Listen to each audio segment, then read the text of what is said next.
Hey, and welcome back to another Revit video. In this video, we're going to look at some of the, let's say, lesser known updates for Revit 2023. These are ones you may not have seen in my video on what's new in Revit 2023 because I didn't put them there on purpose. Duh. But also, these are the smaller things that you may not find in other videos that you might have already watched. So before we get into it, if at any point in this video you happen to learn something or just end up liking this, please demolish that like button. It really helps me out quite a lot. So what I have here for comparison's sake, and this will be really important, is I've got 2022, Revit 2022 on the left, your left here, and then Revit 2023 on the right. And you know, distinctly know if you watched my first video that this is Revit 2023 because of all of our fancy looking views. We have the blue boxes, the white boxes, on sheets versus not. That. So check that video out first if you haven't, because this is a little more specific, a little more nuanced, a little less important, I would say, but also good to know. All these things are going to be good to know. Not a ton, but a good to know. Okay.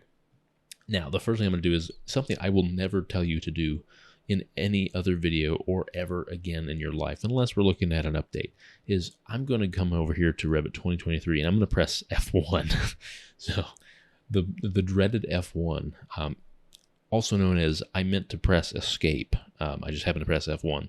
So what we ultimately have here, and I'm going to bring this over, we have Revit 2023, and this is the help. And normally I would not tell you to come here because I think personally, and this is just me, I think my video, or really any other video on YouTube, would be more helpful than this.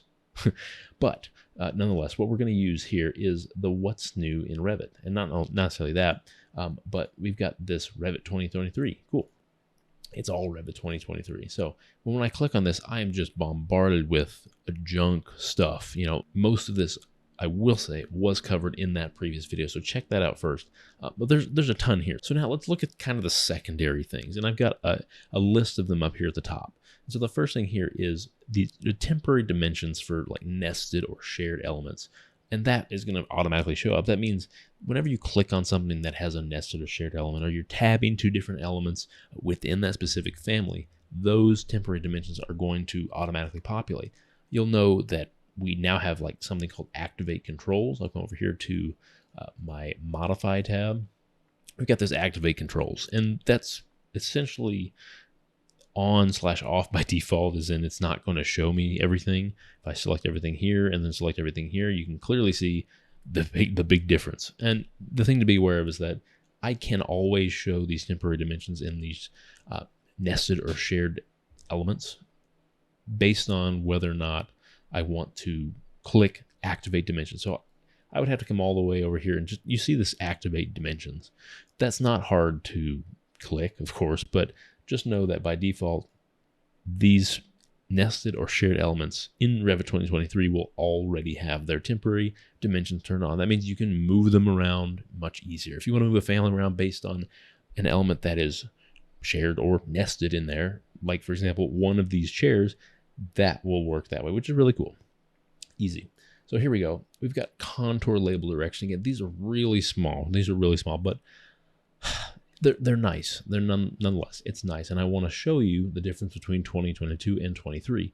And all this is saying is that you're actually going to be able to keep readable or be able to read the contour labels, because we have to be able to read those. It's something so small, but we need to read them. So what I'm going to do is come over here to the site plan on both. Of course, I have everything selected. And what we actually care about is the contour labels. And these are already labeled, so cool. And you'll notice they look exactly the same. And so we would expect that. We would hope for that. But where are we going to see the difference? Well, we're going to see the difference based on the orientation of our view, specifically with Project North, because, you know, that matters a lot. So if I change this from True North, which you would have this set up as a site plan, True North, versus Project North, here we go. It looks good. It's based on Project North. It's good.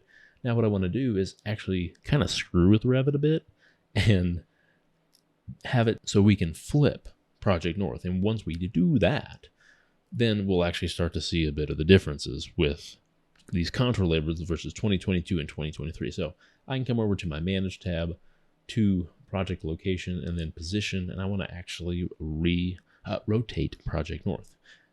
Don't need to save this, but I want to just change it 180 degrees, just flip it. So I'm going to do that also in 23. Coming over to manage again, project position, rotate project north, 180. You can see we come back to 23. Very good. Scrolling over in 23, I can see, yeah, that's a bit of an issue. And this is exactly what the update in 2023 is going to do for us. Now, I have flipped project north in 2023, and we come over here, we can see, look at that. Again, this is the smallest little thing, but, you know, saves my neck a bit, for one. Two, saves me having to actually rotate the view to see what I need to see. And, you know, it's just easy. It literally keeps it readable. Ooh, so simple, yet so good. Okay, very nice stuff. Here we go. And something else, additional taggable categories in Revit 2023. Again, very minor, but the fact that we can now tag these categories, like you couldn't tag them at all. The fact that we can tag these categories now means that we can add more precise documentation, which we're always looking to do. We're always looking to go the extra mile for some reason, because we kind of have to in some cases. But when it comes to all of these, I say not all of them, but most of them, there's a ton that are actually profile based. If you really get into the nuances of Revit, Revit has issues with anything that's profile based, because it's literally this, you know, fancy sweep. You're taking this profile, you're making a ridiculous sweep, and Revit processing that along with allowing more functionality with it is difficult. I guess until now we have more that we can do.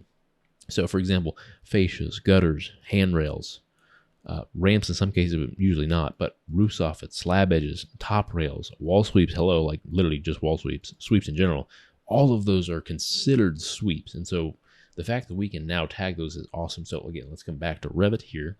And I want to go to, let's say, this stair section. I'm going to go to this stair section on both of these. All right, if I zoom in here, I can see, yeah, we have the same looking view. But if I press TG or tag by category over here in 2022, yeah, I can tag this entire stair, I can tag this entire rail, but I can't tab to the top rail or anything like that, particularly the top rail that we care about.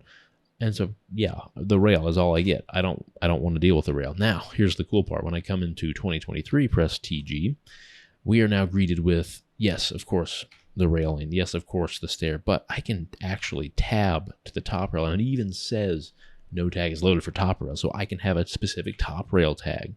This is fantastic because a lot of times your top rail is going to be different than the rest of the railing. And so maybe you want to tag that in some way, or keynote, or however you want to do, you can do that now, which is fantastic. Really small, but actually matters quite a lot. Okay, and the final thing, which I don't like covering updates with CADs, but nonetheless, it is an update and it will be nice. It allows for more functionality for CADs in our Revit project. So what are we getting here? Well, we're getting some improvements, and this is mainly that, okay, just something else to be aware of, that we have the format AXM files that we can now link in as CAD or link through CAD files. I'll show you that in just a second. But we can actually enable cutting, and cutting as in here's the example. If I cut a section through this 3D CAD hexagon, then we get the results here at the bottom. And this is basically what we're looking at. Again, Revit 2022 versus Revit 2023. At the left, we can see, yeah, I'm looking at this and I'm seeing basically the elevation of both of these instances if we're looking from the bottom. Okay, versus 2023, we could see that if we were to visualize what this section looks like cutting through here, this is exactly what we would see. Really cool.